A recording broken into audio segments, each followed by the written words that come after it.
रमेश हो विरोध रमेश! राजीनाम्याची. हे गाड्या रमेश कुठे आमचे विधान परिषदेचे उमेदवार तरुण तडफदार असे अमित गोरखे हे आपल्याशी संवाद साधतील. नमस्कार.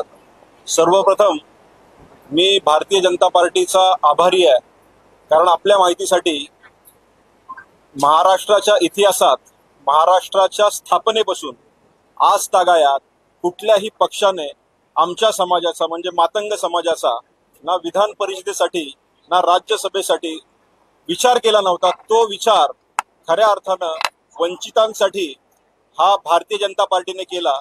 त्यामुळे भारतीय जनता पार्टीचं मी संपूर्ण महाराष्ट्रातील आमच्या अनुसूचित जातीच्या वतीनं मातंग समाजाच्या वतीनं खऱ्या अर्थानं मी आभार मानतो. सगळ्यांना माहिती आहे अण्णाभाऊ साहित्यरत्न अण्णाभाऊ साठे असतील, त्याचबरोबर लहुजी साळवे असतील, डॉक्टर बाबासाहेब आंबेडकर यांच्या खरं संकल्पनेतनं हा महाराष्ट्र घडला आणि त्याचमुळं आज ही संधी मला भारतीय जनता पार्टीने दिली.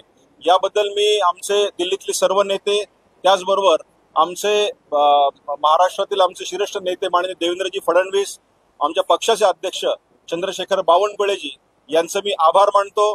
आपल्याला सगळ्यांना कल्पना असेल की नुकतंच मागच्या माननीय साहेब मुख्यमंत्री असताना रशियामध्ये जाऊन साहित्यरत्न लोकशाहीर अण्णाभाऊ साठे यांचा स्टॅच्यू तिथे करण्याचं काम त्या ठिकाणी करण्यात आलं आणि या संधीचा फायदा मी खऱ्या अर्थानं वंचितांसाठी, गरिबांसाठी आणि महाराष्ट्रातल्या प्रत्येक दलितांसाठी नक्की करेल. संपूर्ण महाराष्ट्रात हा मेसेज जाणं अत्यंत गरजेचं आहे की फक्त आणि फक्त भारतीय जनता पार्टीच दलितांसाठी आणि वंचितांसाठी काम करते आणि म्हणूनच पहिल्यांदा मातंग समाजाला ही संधी मिळाली आहे.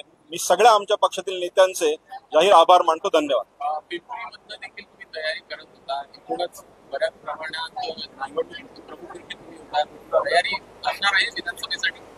पिंपरीमधनं खरं राखीव मतदारसंघ आणि माझी अनेक दिवसापासून ती तयारी चालू होती, पण येणारा काळ ठरवेल की पुढे काय होईल. धन्यवाद.